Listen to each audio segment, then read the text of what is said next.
Exam हो चुका है फर्स्ट शिफ्ट का, तो सीटेट फर्स्ट शिफ्ट का एग्ज़ाम हम लोग एनालाइज़ करते हैं। फ्रेंड चलिए स्टार्ट करते हैं। पहला क्वेश्चन जो कि विकास की किस अवस्था में बच्चों को कल्पनाशीलता वाले खेल में सक्रिय रूप से भाग लेते हैं?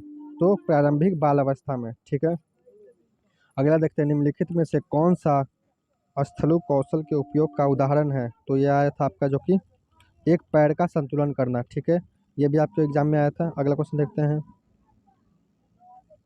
अगला क्वेश्चन, जब बच्चे एक विशेष संख्या में पुस्तक पढ़ते हैं तो उन्हें प्रमाण पत्र दिया जाता है। यह रणनीति शायद अधिक समय तक काम न करे क्योंकि यह संभवतः बच्चों को केवल प्रमाण पत्र प्राप्त करने के लिए पुस्तकों को पढ़ाने की तरफ ले जा सकता है। ठीक है, अगला देखते हैं। प्रतिभाशाली विद्यालयों को पढ़ाने के लिए शिक्षक को क्या करना चाहिए? ठीक है, तो जो कि उन्हें स्वेच्छा से चयन किए गए उच्च स्तरीय और मौलिक पाठ्य सामग्रियों को पढ़ाने के लिए प्रोत्साहित करना चाहिए। ठीक है, संज्ञानात्मक विकास के 4 चरणों में संवेदी विशेष पूर्व संक्रियात्मक, स्थलु संक्रियात्मक और औपचारिक संक्रियात्मक की पहचान की गई है।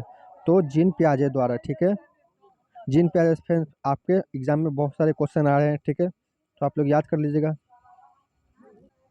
जब वयस्क सहयोग सामंजस्य कर लेते हैं तो वे बच्चे वर्तमान स्तर से प्रदर्शन को संभावित क्षमता के स्तर के प्रदर्शन की तरफ प्रगति क्रम को सुगम बनाते हैं। इसे कहा जाता है, क्योंकि इसे समीपस्थक विकास कहा जाता है। ठीक है, अगला देखते हैं।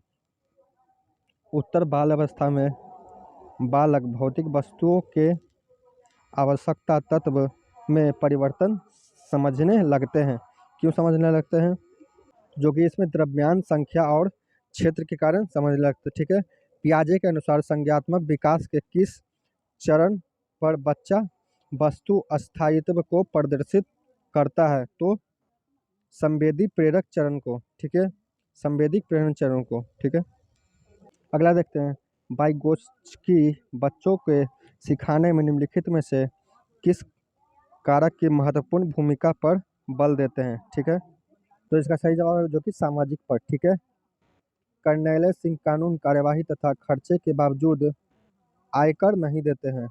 वे सोचते हैं कि वे एक भ्रष्ट सरकार को समर्थन नहीं दे सकते जो अनावश्यक बांधों के निर्माण पर लाखों रुपए खर्च करती है। वे स्वतः कोहल वर्ग के नैतिक विकास का किस अवस्था में निर्णय है? ठीक है, तो इसका पाश्य परंपरागत के नियम में लिखा गया है। ठीक है, नवीन जानकारी को शामिल करने के लिए वर्तमान स्कीमा में बदलाव की प्रक्रिया क्या कहलाती है? तो समायोजन कहलाती है। ठीक है,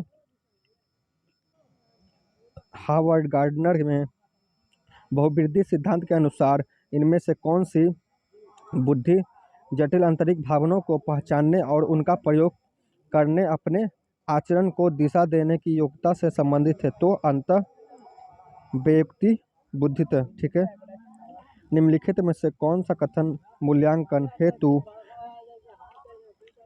मानकृति परीक्षणों के संदर्भ में सही है? ठीक है, ऑप्शन आया था जो कि वे मूल्यांकन के संख्या के ढांचे के संरचना पर आधारित। ठीक है, अगला निम्न में से कौन सी विधि अधिकतम के लिए आकल्पक हेतु उपयुक्त है? ठीक है, वे जो कि मूल्यांकन के संख्या ढांचे को संरचना पर आधारित करती है। निम्नलिखित में से कौन सी विधि अधिगम के लिए आकल्पक हेतु उपयुक्त है? तो बच्चों के संप्रयात्मक बुद्धि का निर्णय लेखनीकरण के लिए। तो ठीक है फ्रेंड्स, अभी का वीडियो यहीं तक, और तब तक के लिए हमारे चैनल को लाइक कर ले, चैनल पर नया है तो चैनल को सब्सक्राइब कर ले। फिर मिलेंगे, तब तक के लिए थैंक यू फॉर वॉचिंग।